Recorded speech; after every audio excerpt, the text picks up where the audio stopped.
త్రయస్తకః త్రయస్తే స్వర్గమాయాంతి వినా యజ్ఞేన భారత అని చెప్పి మన పెద్దలు చెప్పారు. దీని అర్థం ఏమిటంటే ఆకలితో ఉన్న వారికి పట్టెడు అన్నం పెట్టినా, దాహార్తులు ఉంటే వారి దాహార్తిని తీర్చిన, అనారోగ్యంతో బాధపడే వారికి మంచి వైద్యాన్ని అందించిన అటువంటి వారికి స్వర్గద్వారాలు ఎప్పుడు తెరిసే ఉంటాయని చెప్పి పెద్దలు చెప్పినటువంటి మాట. దాన్ని అనుసరించి కనుక మనం ఒక్కసారి ఆలోచించినట్లయితే తప్పకుండా నందమూరి తారక రామారావు గారు ఆ స్వర్గం నుండి మనందరినీ కూడా ఆశీర్వదిస్తున్నారని చెప్పి నేను గట్టిగా విశ్వసిస్తాను. ఎందుకంటే ఇందాక పెద్దలు బుచ్చయ్య చౌదరి గారు చెప్పినట్లుగా ఆకలితో ఉన్నవారి ఆకలిని తీర్చాలి అనేటువంటి ఏకైక సంకల్పంతో నందమూరి తారక రామారావు గారు మరి ఆనాడు 2 రూపాయలకే కిలో బియ్యం పథకాన్ని వారు ప్రవేశపెట్టి ఎందరో ఆకలిని వారు తీర్చినటువంటి నేపథ్యం.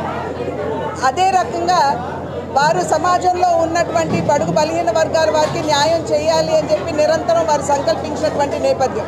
ఇవాళ వారి సిద్ధాంతాలని అనుసరించి ఈ అన్న క్యాంటీన్లు ఏవైతే రాష్ట్ర వ్యాప్తంగా తెరుస్తున్నారు, ఇప్పటికే రాష్ట్రంలో 169 తెరవబడ్డాయి.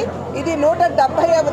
ఇందాక బుచ్చయ్య చౌదరి గారు చెప్పినట్లుగా ఇంకో 2, 3 ఇక్కడ తెరుస్తారు కాబట్టి 275 చేరేటువంటి అవకాశం ఖచ్చితంగా మనకున్నది.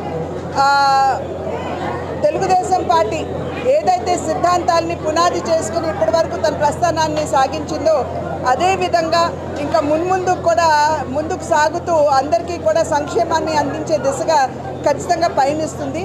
మరి భారతీయ జనతా పార్టీ మా నాయకుడైనటువంటి నరేంద్ర మోడీ గారు కూడా బడుగు బలహీన వర్గాల వారికి, సమాజంలో ఉన్నటువంటి పేదలకి, మహిళలకి, యువతకి, రైతులకి న్యాయం చేయాలి అనేటువంటి సంకల్పంతో ముందుకు వెళ్తున్నటువంటి నేపథ్యం. వారు సబ్కే సాత్ సబ్కా వికాస్ అని అన్నట్లయితే తెలుగుదేశం పార్టీ సమాజమే దేవాలయం, పేదవాడే దేవుడు అనేటువంటి సిద్ధాంతంతో ముందుకు వెళ్తున్నాయి. కనుక ఈ 2 పార్టీలకి సంబంధించినటువంటి సిద్ధాంతాలు ఒకే రకంగా ఉన్నటువంటి సందర్భంలోనే అద్భుతంగా ఈ 2 పార్టీలు ఒకరికొకరు సహకరించుకుంటూ ముందుకు వెళ్తున్నటువంటి నేపథ్యం. నిన్ననే మనకు తెలిసినటువంటి అంశం కూడా పవన్ కళ్యాణ్ గారికి కొంచెం అనారోగ్యంగా ఉన్నది అని వారు శస్త్రచికిత్స చేయించుకున్నారని, రామకృష్ణారెడ్డి గారు కూడా ఇవాళ పొద్దున గుడికి వెళ్ళి వారి పేరున అర్చనలు కూడా చేయించవచ్చినటువంటి నేపథ్యం. కనుక అతి త్వరలో పవన్ కళ్యాణ్ గారు కూడా సంపూర్ణమైనటువంటి ఆరోగ్యంతో బయటకు వచ్చి ప్రజాసేవకు అంకితం కావాలని భగవంతుడిని ప్రార్థిస్తున్నారు.